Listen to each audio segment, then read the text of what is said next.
Sure, you talked, it was around this time, first or second game, you talked about how your sophomores needed to take a step and your second year players needed to take another step forward if you guys were going to make a run. It's a little different this year with your depth. Do you see it that way? It's a little different. You might need them in different ways than you needed some sophomores last year.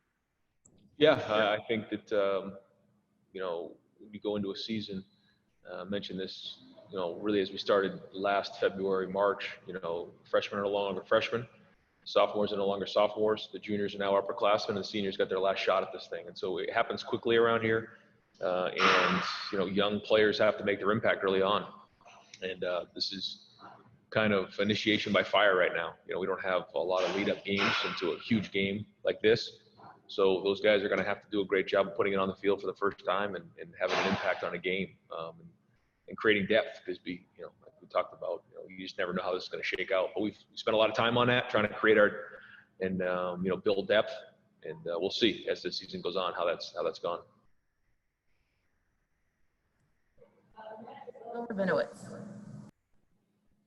Yes, Ryan. Obviously, you're not allowed to talk about specific recruits, but I want to just ask you generally how important it is for you to have an elite quarterback in every recruiting class. I mean, that's where it starts.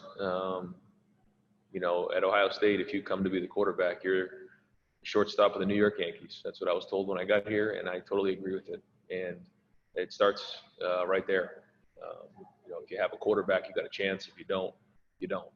And so, I think you guys have heard me say that before. Going to try to go recruit the best players and develop that room into being the best in the country.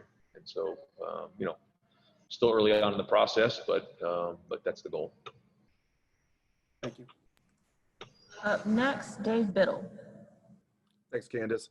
Hi, Ryan. You touched on this a little bit on your coach's show today. Just how difficult is it putting together a travel roster due to COVID and everything you have to worry about with that? Yeah, it's a challenge. It's something that, we have to make hard decisions on and figure out how to have depth. So maybe there's times where, you would have a few more in one position or another, or you'd like to reward someone for going on the road. But really what this comes down to flat numbers, because if somebody does test positive on Saturday, and your team is already in State College, you may have a depth issue. So we had to really make sure the numbers were balanced, that we had a pair and a spare at every position. And that's not easy. And so we had to make some really hard decisions and project out the best we could. But again, everybody's dealing with it in the conference. We just have to handle it better than our opponents.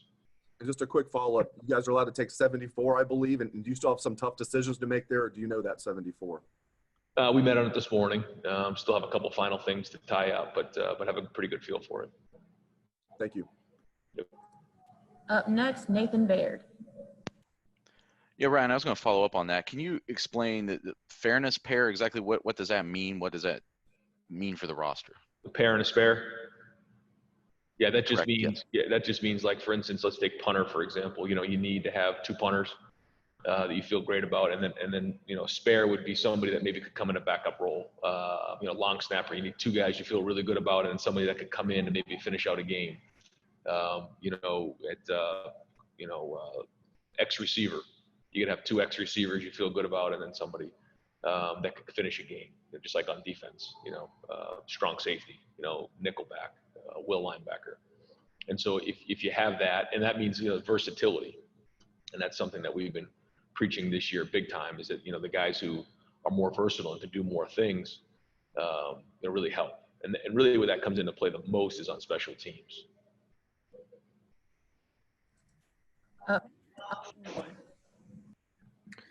Brian, a couple guys really raved about the way that Nick Petite played on Saturday.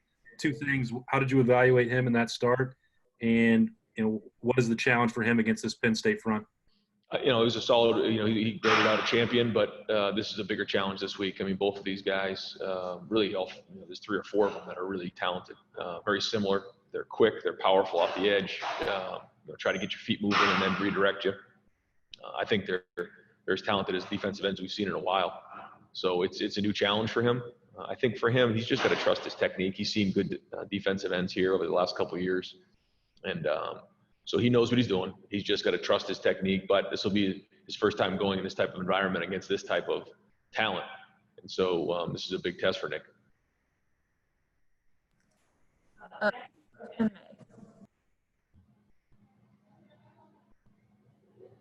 I think you said May, right, Candace? Yeah. Tim May? Yep. You're up, Tim. Okay, I couldn't hear. Hey, just a quick update on Chris Olave, and then I wanted to ask you, how much have you changed your travel plans from a standpoint where you guys take 2 planes over there to make sure you get the proper spacing, et cetera? You've got a new hotel. Just how much have things changed in this era, Ryan? Yeah, pretty significant. We have to really spread out the buses. We have a bunch of buses now. We only have so many people on a bus.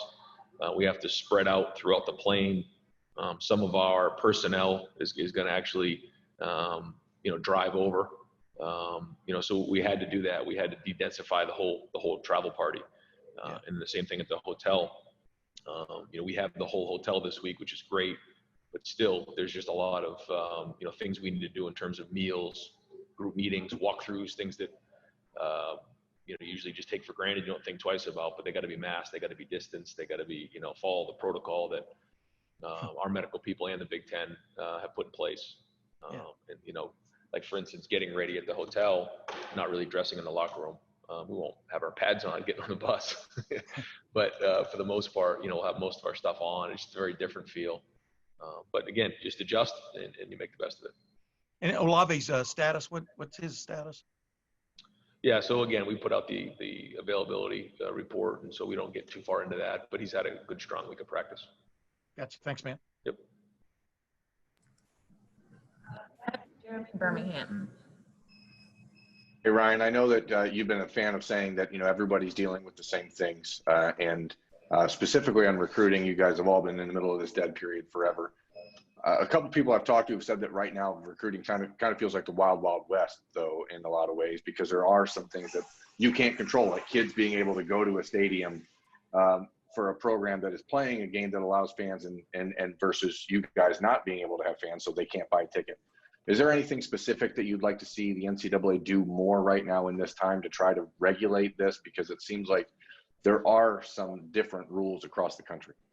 Well, I think it's certainly an advantage for those schools that, if kids can go to their game and, for one school and not for another, it's a huge competitive advantage.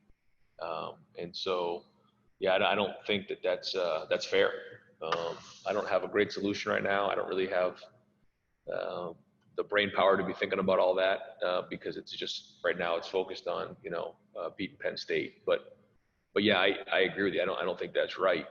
And but I also think that these recruits and their families, have to make tough decisions, and so they need the opportunity to go see these places, and they haven't for such a long time. And I think that's really hard on them and their families. So not an easy solution. I don't really have the answer right now, but I know that there's some inequity going on right there that needs to be addressed. Thanks. Up next, Dan Hope. Hey, Ryan, just wanted to ask you what's gone on with Wisconsin and Nebraska over the past couple of days. Just how much does those situations concern you, especially when, you run the possibility of something like that being out of your control? Yeah, it's something that we worry about every day. Feel really awful for Paul and for his team and his staff and his players. It's just such a, contagious, crazy virus. And so, certainly our thoughts are with them and then also with Nebraska and, very disappointed that they weren't able to play. I know that they've worked really hard and, and I think, I know that they really worked hard to try to get another game, which I thought they should have had the opportunity to play. Scott's worked really hard with that team and they've made a lot of sacrifices. And so to not have the opportunity to play for them, I really feel bad for those guys. And, so yeah, not good at all. Those are the things that we worry about at night is just trying to make sure that, we're clean and doing our part, but even still, I thought, Nebraska did everything they needed to do and still they don't have a game this week. So yeah, hard times and certainly not fun. Thanks, Ryan. Yep. Up next, Clay Hall. Ryan, would you feel like that Wisconsin should forfeit and Nebraska gets credit, or is that not ethical either? Yeah, I don't know, Clay. another tough one, and it's like I'm trying to figure out third down right now, and so my brain just wrapped around that and game planning. But I get it. It's like what's right here, and such unprecedented times. I don't know what's right, but I just know that I feel for both programs, and I just pray that they all get healthy and they get an opportunity to play. Thank you. Yep. Up next, Doug LeMaurice. Sorry, couldn't find my unmute. Ryan, talking about third down, Pete Werner did a pretty good job on Pat Frymuth last year. Doesn't seem like that'll as much be Pete's job this year. Just the kind of matchup that guy presents, and what are some of the better options you guys think you have for dealing with the tight end that size and that skilled? Yeah, no, he's a matchup issue on first and second and third down. Whether it's a run game, he's strong and powerful, but he's also a matchup in the pass game, man-to-man. He can get big and go, get jump balls. He can body you up. Good player. And then Clifford's accurate giving him the ball. I think they have a good connection, a good timing. So, we got to look hard at that, and that's going to be one of those things we can't get beat with that on third down. Got to be on top of that. I also think you got to make sure that you're putting the right guys in the right position to be successful. Pete's done a decent job there, and so we've looked at a lot of different things. We'll figure out as the end of the week what's the best way to attack them and defend them. But we still got a couple more days here to make those final decisions once we get done with the practice. Thanks, Ryan. Yep. Next, Brendan Gulick. Hey, Coach, I'm curious about how you feel your organization, like personally. You got a lot on your plate right now. The virus has added to it. Going on the road for the first time has added to it. How do you feel that this period of your coaching career has helped you become more focused, more organized, better able to kind of stay in the moment? Multitasking is certainly one of the things that you have to be good at right now. There's a lot going on, like you said. And what you got to do is you got to do the best you can to delegate and lean on the people that are around you and give them direction. Trust that people are doing their jobs. And that's really what it comes down to. And that's, for somebody that likes to be in control, sometimes that's hard for me. But at the end of the day, that's where, we hired Kerry Combs and Greg Madison and Larry Johnson to do a great job on defense. We hired Matt Barnes to do a good job with special teams.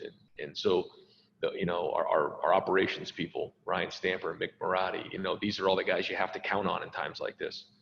And, Gene Smith has provided such a great infrastructure here that gives us a chance during these times to handle these type of environments.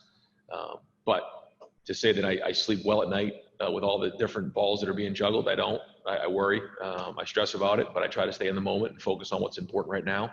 And that's, figuring out a way to win this game and giving our guys the best plan, getting them ready to play real physical on Saturday night. Thank you. Last two, starting with Tony Girdman.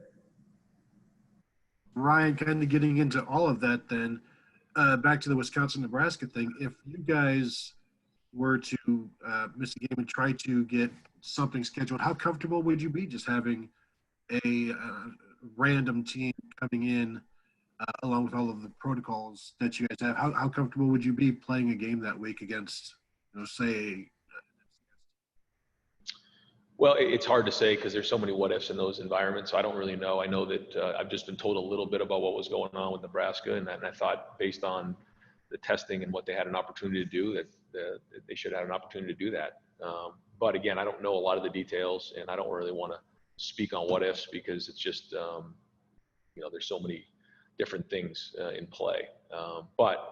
But I also know that, there's a team in Lincoln that want an opportunity to play, and they're not playing this week, and that's just hard. It's hard to swallow. You look at your players and your coaches, all the sacrifice that have been made, and they don't have a game this week, and they didn't do anything wrong. That's really hard. And I know it's the pandemic, and so just, you have to chalk it up to 2020. But when you're the head coach, like Scott is, and you got to look at your players and coach, say we're not playing even though we did everything right, man, that's hard to swallow. And so I really feel for those guys right now. My question goes to Stephen Means. Hey, Ryan, just from the recruiting standpoint, again, because you guys can't necessarily have the involvement with recruits that maybe you would want to have at this time period, how maybe more important is peer recruiting at a time like this when you guys can't do a lot of things? Yeah, it's huge. And I think that because of 2020, there's, the Zooms and the FaceTimes and the Microsoft Teams and, Skype. And there's just so many different ways now to communicate that's really been big, more than ever before. So, group type of stuff that's gone on has been really strong. And that's why, when you recruit guys in your class, you want to bring in leaders and, guys of high character so that they bring those type of people in there because they spend more time with the recruits than we do. And I think that's really, really important. And I think Mark Pantoni and his staff have done a great job of doing that. And this time is, even though, like you said, there hasn't been as much time to recruit, but that's what Mark's paid for, man. That's his job. He does a great job at it. And I'm proud of the way that even during this time, we haven't had face-to-face contact with people. We're still connecting with recruits. And that's a tribute to the whole staff, to Mark's staff. So we just got to stay on top of that and keep it going. Lightning round. Thank you very much, Coach Jay, and thank you guys for tuning in for this. Appreciate you guys. Thanks. Have a good day.